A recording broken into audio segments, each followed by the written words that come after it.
Bismillahirrahmanirrahim. Assalamualaikum warahmatullahi wabarakatuh. Pemirsa yang dirahmati Allah, marilah kita simak ceramah dari Ustadz Abdul Somad dengan tema Renungkanlah sebelum kamu menyesal dan terlambat. Sebelumnya marilah kita bersolawat terlebih dahulu. Allahumma sholli ala Sayyidina Muhammad wa ala ali Sayyidina Muhammad. Selamat menyaksikan. Berapa banyak orang yang ingin hidup pada hari ini, tapi kemarin sore malaikat maut sudah mencabut nyawanya. Hari ini dia tidak lagi bisa hadir sholat Jumat. Dan andailah umur bisa ditambah, mereka amat sangat ingin ada bersama kita hari ini. Berapa banyak pula orang yang hari ini, jam ini sehat walafiat, tapi ada yang dicabut Allah dari dalam badannya. Ruhnya masih bersemayam dalam jasad, tapi yang dicabut adalah nikmat iman dan Islam. Tak ada lagi rasa takutnya kepada Allah, sehingga meninggalkan sholat Jumat ringan saja, seperti meninggalkan sandal di tepi jalan. Tak ada sedikit pun khawatirnya terkena azab kubur, tak ada takutnya pada azab neraka. Laknat yang paling mengerikan bukan miskin, laknat yang paling menakutkan bukan sakit. Laknat adalah ketika tak ada rasa takut dalam hati. Maka ketika masih ada rasa cemas, rasa takut, bersyukurlah, berarti masih ada benih-benih iman dan Islam yang dipupuk, disiram dengan mendengarkan ceramah, tausiah, pengajian, khutbah, dan dia akan berbuah ketika dilaksanakan dalam bentuk amal saleh. Semakin zaman ini hebat, semakin canggih, maka rumah sakit semakin banyak, dokter-dokter spesialis lulusan luar negeri bertebaran seperti bintang di tengah langit. Tapi apakah umur manusia makin panjang? Tidak. Apakah penyakit makin hilang? Tidak. Dulu zaman datuk nenek kita, mereka umur 70 tahun, masih tajam parang panjangnya untuk pergi ke sawah, ke hutan.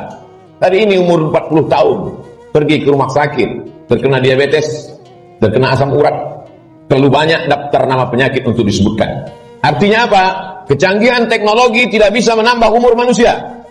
Kehebatan manusia dalam bidang multimedia telekomunikasi memang mempercepat hubungan, memang mempererat persaudaraan, tapi juga mempercepat kematian. Oleh sebab itu hidup manusia semakin singkat, hidup manusia semakin tidak bermakna. Cobalah kita renungkan berapa banyak saudara yang sebaya, yang seusia, satu sekolah, tetangga, kawan akrab, lebih muda dari kita, lebih sehat dari kita, lebih ganteng dari kita, tapi ternyata mereka tidak lagi bersama dengan kita. Lalu apa yang perlu kita siapkan? Yang kita siapkan adalah bahwa ketika ruh keluar dari jasad, tidaklah seperti tetesan embun yang jatuh dari daun yang basah. Ketika ruh keluar dari jasad, tidaklah seperti air liur yang keluar dari mulut tak terasa. Ketika ruh keluar dari jasad, Nabi SAW bertanya kepada orang-orang yang ruhnya sudah keluar dari jasad, ketika beliau Isra dan Mi'raj, bagaimana yang kalian rasakan wahai mayat, wahai ruh yang pernah bersemayam dalam jasad lalu kemudian keluar dari jasad?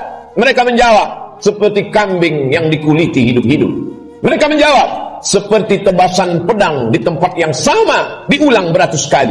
Mereka menjawab, seperti mata kail pancing ditarik dari kulit yang basah, tercabut urat-urat dan dagingnya, ikut ke mata kail pancing. Begitulah sakitnya.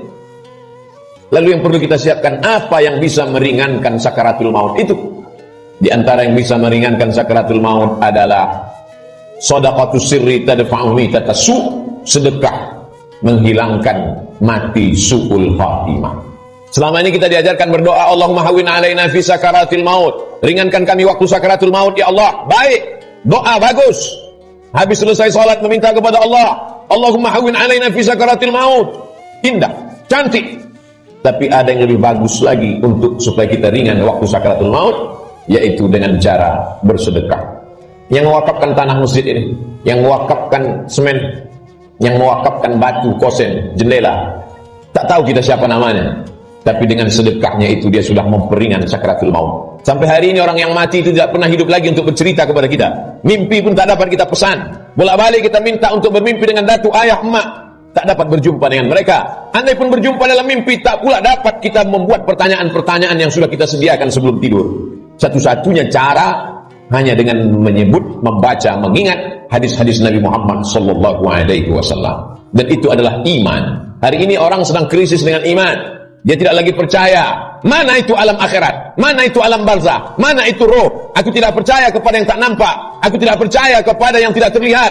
Yang aku percaya hanya yang bisa aku pegang dengan tangan, yang bisa aku rasa dengan lidah, yang aku tatap dengan mata, yang aku dengar dengan telinga. Begitu sombongnya manusia berkata, mana itu? Mana dia? Mana yang tidak nampak itu? Tapi ketika kematian datang, adakah yang bisa melihat kematian? Percaya, mati. Tak percaya pun mati. Percaya dan tak percaya, semuanya akan mati menghadap Allah Subhanahu wa ta'ala. Silakan tidak percaya. Mau menjadi kafir, silakan. Mau menjadi orang munafik, silakan. Mau menjadi Abu Jahal, Abu Lahab, silakan. Mau menjadi Qarun, Fir'aun, silakan. Fir'aun mati, Abu Jahal mati, Qarun pun mati. Semua yang tidak percaya mati, dan semua yang percaya menghadap Allah Subhanahu wa ta'ala. Kelak kita semua akan merasakan sakratul maut itu. Bila ada orang yang sudah meninggal dunia, jangan terlalu habis air mata diteteskan untuk mereka. Mengapa demikian? Karena mereka yang sudah mati itu merasakan tiga. Mereka sudah melihat malaikat maut, mereka sudah merasakan sakratul maut, dan mereka sudah mendapatkan husnul khatimah. Bagi yang beramal soleh, adapun yang larut dalam kesedihan, menangis sampai tak bertepi, sesungguhnya engkau termasuk orang-orang yang mubazir. Innal mubadzirina kanu ikhwanas syayatin. Orang mubazir saudara setan. Menangislah karena usia yang lalu tak dapat diulang kembali.